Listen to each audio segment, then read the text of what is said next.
হৈছে অন্তিম মানুহৰ শয়নস্থলী ভূতনাথ আশ্ৰম। আৰু এই ভূতনাথ আশ্ৰমত তিনিখনকৈ দপদপকৈ চিতা জ্বলি আছে।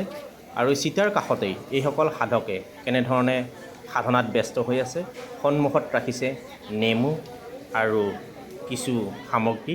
এনেধৰণে তেওঁলোকে ৰাতি উজাগৰে থাকি ইয়াত সাধনা কৰিছে। এয়া এক সাধনা বুলিও ক'ব পাৰি। আৰু স্বচক্ষুৰে দেখাত আমি এক কলা যাদু বুলি ক'ব পাৰোঁ। এয়া চাওক সন্মুখত নেমু কেনেধৰণে ৰাখি তেওঁলোকে সাধনাত ব্যস্ত হৈ আছে। এয়া হৈছে ভূতনাথ আশ্ৰম।